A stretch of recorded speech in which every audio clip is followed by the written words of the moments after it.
Hey people, Dima here. And I'm late. Apparently, this. Welcome to my reaction to Songs of Conquest review working as intended edition. Working trademark as trademark intended trademark edition trademark. But this video came out 8 days ago, but YouTube did not notify me, even though my notifications are on. Should I turn them off? Turn them back on again? Maybe that'll help. Hopefully.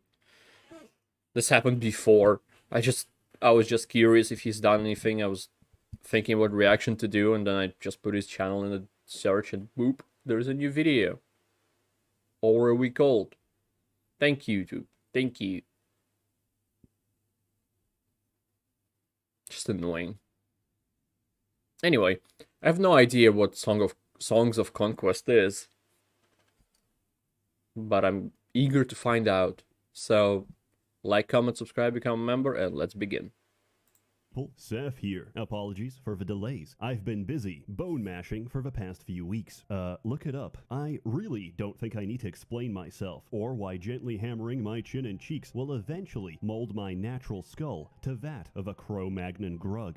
Listen, I've been listening to alpha podcasts, and according to men talking to other men, women desire nothing more than a man that looks like Australopithecus. But between my transformation of mind and body, I've been playing something real good. Why would you do Songs that? of Conquest is a turn-based hom-like, a genre which currently has 4 games in it, and that's including Heroes 6 and 7. Songs of Conquest is a spiritual successor to Heroes of Might and Magic, and it's a damn good one, which means I am spiritually contracted by the laws of a greater universe, by the creator sons who built this plane of Eurasia to see this game financially prosper. Remember, in this life I am nothing but the mouthpiece of Moloch. I'm just here to tell you what to consume. I like my games like I like my women. A famous YouTuber once told me while driving past the local kindergarten.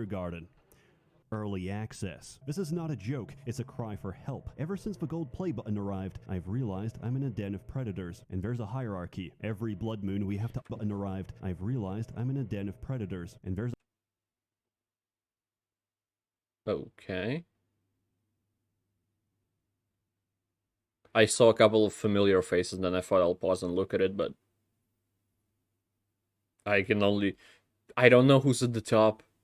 Then it goes to Asmongold, then it's Seth in Mandalore. I don't know who that is.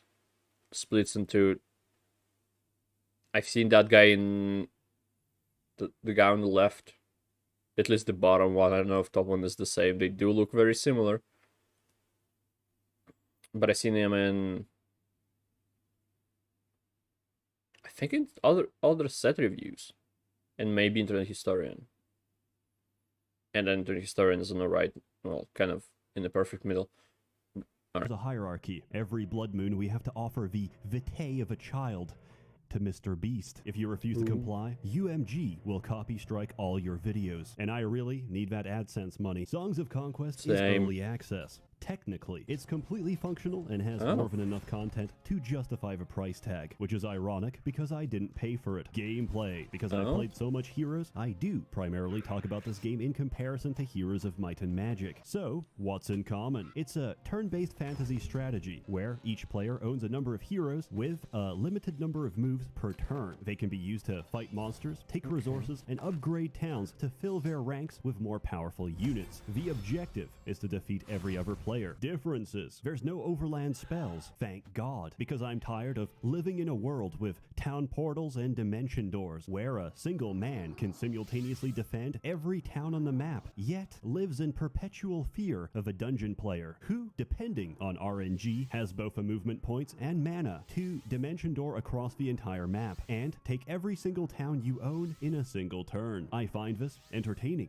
engaging, dopaminergic, and to the person who inflicted this upon me after a 4-hour game, I wish you a very pleasant retrograde ejaculation. Instead of heroes, they're called welders. Welders are attuned to essence, the magic of this world. Every unit generates a unique type and quantity of essence when their turn begins, adding to the welder's total. You have one spell book containing every spell. That might sound underwhelming until you realize I never said anything about casting one spell, because you can cast every spell multiple times, and they stack. How many spells can you cast in a single turn? Infinite. Your only limitation is imagination. And of course, the amount Really? of Not essence mana you or possess. stuff? Combat is Okay, there we effectively go. a chessboard, except my queen gets 10 consecutive moves because I collected 21 yellows and purples. Towns are no longer a single screen. They're actual towns surrounded by external buildings. These are modular. You can build whatever you want, provided you've got the space for it. Unlike Heroes, where units are produced in bulk at the start of each week, here you produce a constant supply every day. This takes a bit of getting used to, but the logic is you get to see an immediate return on your investment immediately, as opposed to 7 days. And because build sites are modular, there's nothing stopping us from building 6 rat warrens at the same time and dedicating ourselves to playing a purely rat-based experience. Generally, you produce more than you have actual money to buy. Economy is important, and we must increase our GDP. For this reason, half the towns I conquer, out of necessity, will become plantations. Yes, it's a fantasy military campaign. And you know what?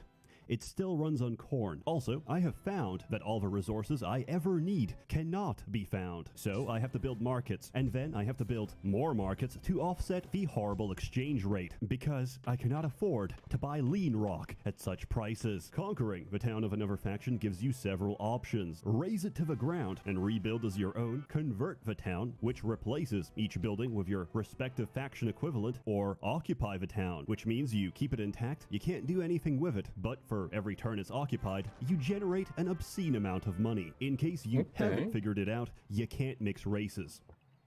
Sorry, that doesn't sound very good. You can't mix different factions in this game. Some might be upset about this, but there's a very simple explanation. Each of the 4 races generate very different types of essence. If you could mix and match, you would have access to the strongest spell combinations in the game, which, by design, are intentionally difficult to obtain. Combat is very similar to Heroes. If you're not familiar, each unit is called a stack. The number represents how many identical units are inside that stack. For example, these are ducks. They are a stack of 7 ducks, but I can split them into 7 stacks of 1 duck. Does that make sense? Either way, I can't hear you, so I'm going to continue. Depending on the command ability of your welder, your army contains between 3 to 9 stacks. Unlike Heroes, your stack has a maximum size depending on the unit. This is so you actually play the game, instead of playing Necropolis, which involves waiting inside your base until the numbers get so high they stop rendering. I'll never forget the tactical genius of telling all my units to wait, only for my Brazilian opponent to match my strategic prowess by making all of his units wait, which put us right back to the beginning as if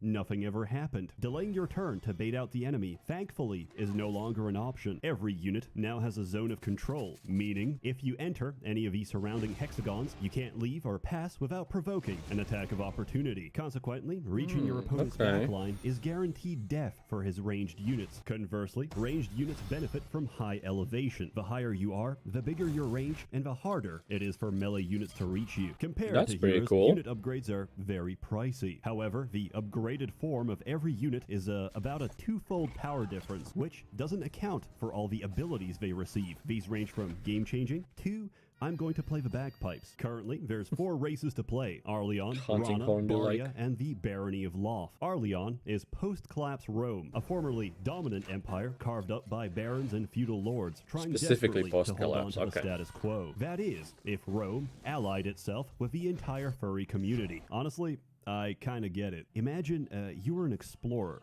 and you stumble upon this isolated village inside the Amazon, consisting entirely of Crystal the Fox, but there's no males, so you gotta do your part. You gotta turn those woodland creatures into woodland Twinkies, because if you don't, they won't survive. Baria is literally the Merchants Guild. They're a federation of technologically advanced merchant states who also engage in a little slavery, which is unfortunately where the comparison ends, because we've never owned slaves. I actually asked my relatives, and technically, what we had would be referred to as serfs. Rana represent the scalies, the frogs, and everything else that comes out of serfs? Is that what you said? I don't know what that means. Of a swamp. Typically, if you have more than 4 limbs, you get to be part of Rana. Enslaved and abused for generations, their natural response, understandably, is to murder everyone. Finally, we've got the Barony of Loth, a breakaway faction of Arleon. The only difference? necromancy. They're trying to bring back the good old days by raising them from the dead. For reference, one of their basic units is a loyal soldier brought back from the dead. Their strongest is several soldiers buried close together, so when resurrected, they fuse together into a giant lump. And that's about it for gameplay. There's people to kill, treasure Bone to loot, golem. and cities to plunder. Pretty much the quintessential hero's experience. Yeah. This game can be played both on and offline, single player and multi. It's not very clear, but you can actually hot seat this game, as in play with 2 people on the same computer. All you have to do is tag yourself in I for guess 2 makes slots sense. when starting the map. There's currently no mechanic to hide the screen between turns, so I recommend putting a blanket over it before you press end turn. Still, there's no guarantee people won't try to peek, which is why I record the entire session on a USB camera. My house is a very fun place. That's Hey, what Seth, I do. Why is there a proximity sensor? Good question. Why is there movement at 3 in the morning? There's also a map editor, and it's very good. You can do a lot of complex events cool. without having to understand the code behind it. Conversely, for the Heroes 5 video, I had to learn a scripting language just to make a 10-second joke. Finally, there's the single-player campaign, which leads us to the story. There's currently 2 campaigns, Arleon and Rana, each consisting of 4 different missions. Do not be fooled. These are deceptively long and take a while to finish. The Arleon campaign is a good introduction to the game. It shows you the ropes and helps you understand the core concepts. However, your main character, Cecilia, is a unit-focused welder, so you won't get a super deep appreciation of the essence system until you've had more time to play around with it. She's not a spellcaster, so you won't get access to better spells unless you know exactly how to level up and tilt the skill priority. And for the record, I don't think most people playing right now even realize you can do that. So unless you know exactly what you're doing, which, spoiler, you don't, you're going to have a mixed experience. That's because you'll mostly have order essence, which is very buff heavy, but it's not spectacular, and you don't have it leveled up, so you won't even get to see its full potential. It's a mild complaint, and you can fix it by playing the Rana campaign. At the end of each mission, you are rewarded with singing. I'll be honest, I skipped this in the beginning because I felt secondhand embarrassment, but eventually I grew to like it and just embraced the experience. I thought about it. The bards of yesterday are pretty much the SoundCloud rappers of today. So why did I produce such an automatic, visceral response? Maybe the Zoomer population could relate a little more. Maybe if every mission was concluded with a short performance by the prodigious Lil Yachty. Maybe the eventual Barony of Loft campaign could feature lyrics by XXXTentacion, which would be fitting because, you know, they're undead. And he is, similar. Right now, the game is always changing. There's patch notes almost every week, nerfing some kind of exploit, which was usually the core of my strategy. So I'm forced to make this review even faster to try and outpace the balance team. I'm obviously using a plural, but I know who you are. Carl. Listen, I'm just a young blood trying to make it in the projects. I'm raised on a staple diet of oatmeal and ironic webams of anime girls about to undress, where in the last second they pull a bait and switch on you, swapping to animated footage of African-American men reflecting shower water using their developed glutes. But you gotta keep a brother down when you capped essence generation to 6 a unit. Why you gotta do this to me? He's doing this quicker than I can write the script. And no, I am not going to correct myself. I'm just gonna Photoshop over it and pretend it still works. Section 3, abusing the game. The following is an unsorted list of things he's abusing that picture.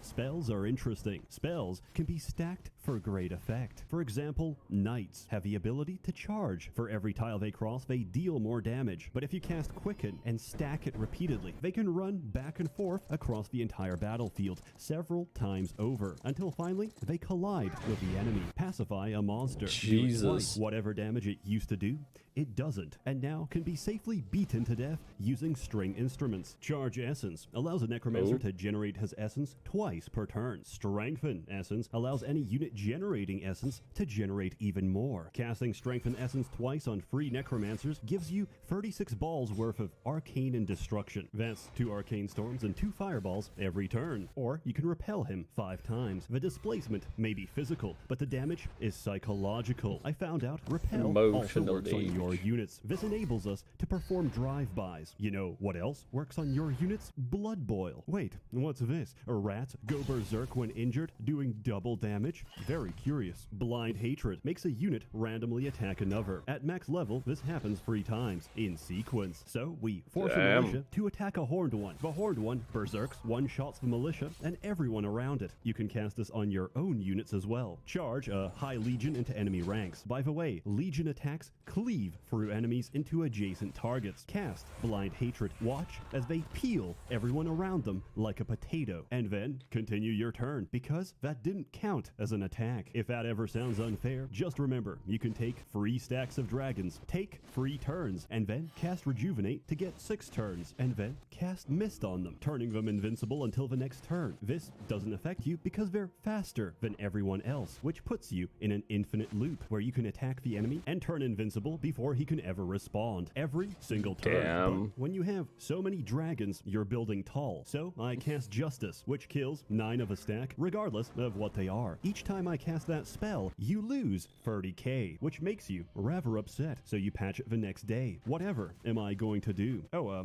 that's right. I'll just cast it again. Alternatively, take advantage of the Essence system to build wide and fill every army slot with a 1 stack. Good idea, but you're not the first. There's a mechanic called momentum. Essentially, each time you kill a stack, everyone on your team does more damage, but they also take less damage. For this reason, losing several units in a row quickly spirals out of control and may cost you the entire fight. Ignore my advice, continue to 1 stack. Have your opponent cast Apocalypse on your ass. Realize in that moment, his welder has Essence Leech. Watch as your essence gets stolen, multiplied by 3, and used against you. Going wide isn't bad, as per se, but there's more interesting ways to do it. Sacrifice 9 stacks of Blessed Bones to make 9 stacks of Skeletons to generate 18 units worth of essence. Then do it again to make 27. Paint the map. Don't stop until there's no more free space. When walking is no longer an option, when the concept of moving forward implies we can burn it quicker than it grows. Earthblock is a great spell. So great, in fact, that nobody could invade towns anymore. Melee units would desperately tunnel through the jungle, dying from 10 billion trillion arrows before they even got close. According to the patch notes, they fixed it. What does that mean? Absolutely nothing, because I'm still doing it. In this game, the laws of physics are less of an obligation and more of a rough guideline, which I've chosen to ignore. I don't need to explain how a cannon, which normally has to reload between shots, can fire the same cannonball 10 times in a row. But if you stack multi-attack on a Hell Breath, anything is possible.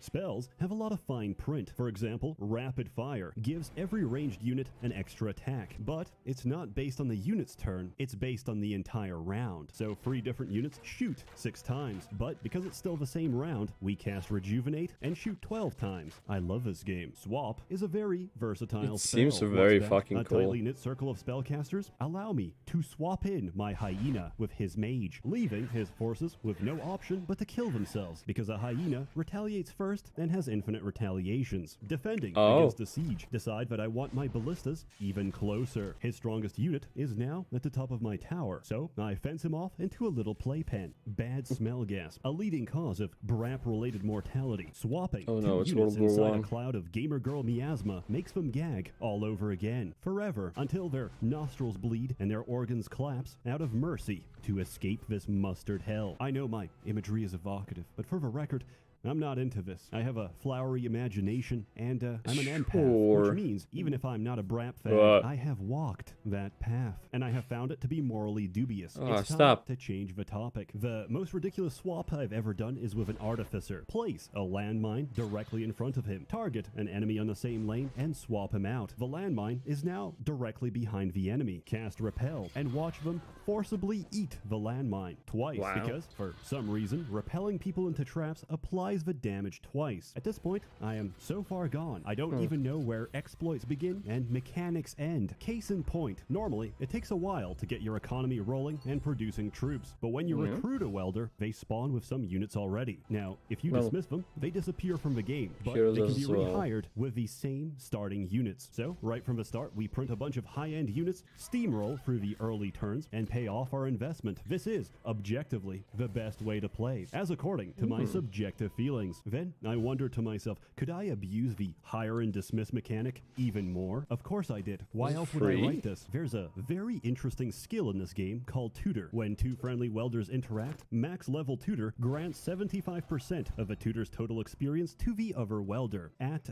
no cost. When welders level up, they I get remember offered that in skills. Heroes as Depending well. on your choices, you We get need to offered a different learn this power spell. at levels 8 and 16. Paired with a high level tutor, I abuse this to train 8 different welders in the blink of an eye. We avoid skills with combat and magic. We take only miscellaneous passive income. So when we hit level 8, we get access to Levy, which means at level 16, we get the upgrade. Rank 2 Levy is a power that grants you a global 60% increase in unit production. Multiplied by 8 welders and rounded up, that's 500% more dragon every turn. That's 6 dragons a day. It's actually insane. Alternatively, your opponent is God running a damn. counter to your build. So you build the counter to his counter, except in your case, it takes you 5 seconds to counter his entire game. Or you realize you can't win. A fair fight, that is. But who said we had to fight fair? We're going to win by losing, Good and point. they're going to lose by winning. We train up a bunch of welders to get the first turn. We nuke the field, we kill units many times our value, and then we die. And then we do it again and again, until eventually they have no troops left with which to fight. At which point, I start to mock them. I call them gay, and immediately apologize, unless they identify with that label, in which case, I send a little kiss, you know, to establish dominance. I've told you a lot of abuse, but ultimately, the strongest tactic in this game is just play Rana. All the Rana initiative upgrades, prepared level 3 and eager level 2, results in the highest possible initiative in the entire game. There is no counterplay because you don't get to play, you just get to watch. As Sun Tzu famously said, when two men sword fight in the shower, the winner strikes first. At the end of the day, balance. I don't give a shit because I want something interesting to me. I played a lot of Heroes multiplayer, and guess what? It sucked. There's very little dopamine to be had from playing online. Here, it's a lot better. Games go faster, you fight quicker, and more often. You have to carve a path up to your enemy and manage supply lines. You don't just win out of the blue without some foreshadowing or momentum. Based on the title, you would expect some good music, and you'd be correct. I think the music is generally fantastic, but the Arleon and Frog tracks have a particular nest in my heart. The amount of sprite work done for this game is sprites are absolutely insane. looking When I realized fantastic. they made a unique sprite for every welder, that there's 9 per faction, so they had to make 36 of them. I felt pretty humble. All the sprites and all the animations are beautiful. It's generally just a beautiful game. In summary, the world is incredibly starved for games like Songs of Conquest, and I'm gonna shill it as hard as I can, or for as long as my attention span holds.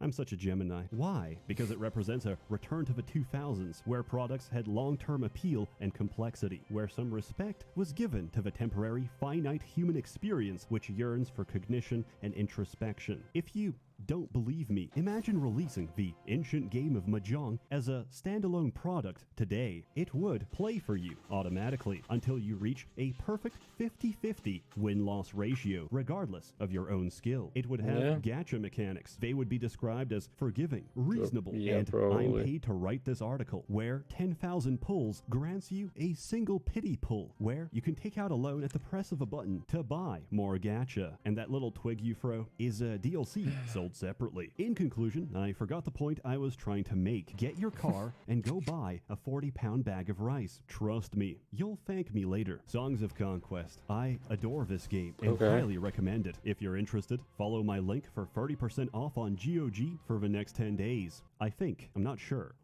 Yo, editor, clip this out. That's a joke. I don't have an editor. This is probably the best discount and lowest price ever offered, so please take advantage of it. I'd like to say It's probably this is too made late possible now. because of my inflated ego, a mechanism of overcompensation for my non-existent self-worth. But in reality, ego, a mechanism of overcompensation for my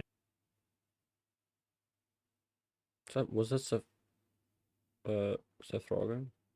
non-existent self-worth. But in reality, and though it pains me to say this, the man who made this possible is French. As always, more content to come, so stay tuned. I need to sell out. A warm thanks to the many members of the Merchants Guild generously funding and bankrolling these videos. You're all truly wonderful. Have a good one.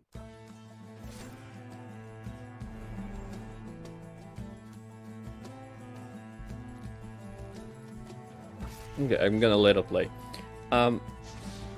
to just have something on the screen while I tell my thoughts. That's a good thing to do. The game looks amazing. They chose a pixelated style and then went with it and made a lot of very cool looking sprites.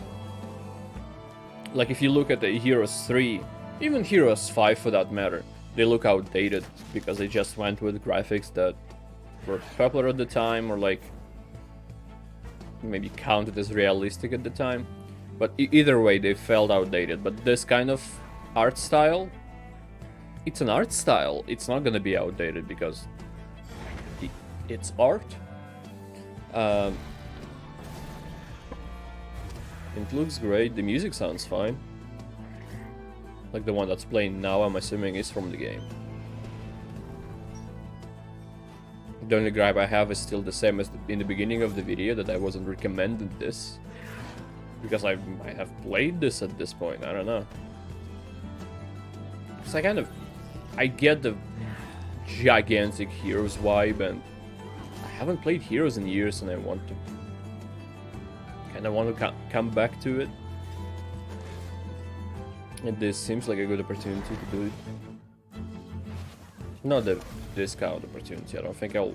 Even if it was in time, and even if it is on sale, I won't be able to buy it. But just I never knew about the game. This opportunity of knowing that this game exists is very good.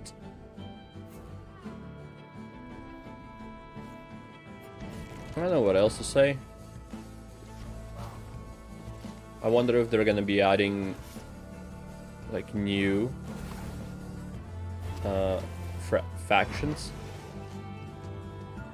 or are they just gonna stick what with 4? Is it 4 or is it? He said there are 9 heroes per thing, and it's 36 of the F4.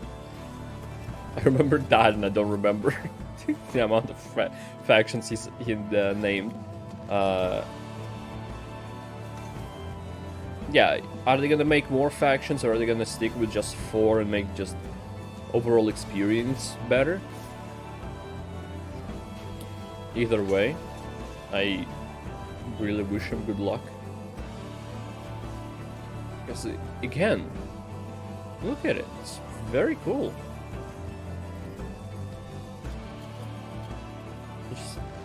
I don't have much more to say, but I want to keep watching. Oh, is this it? The victory.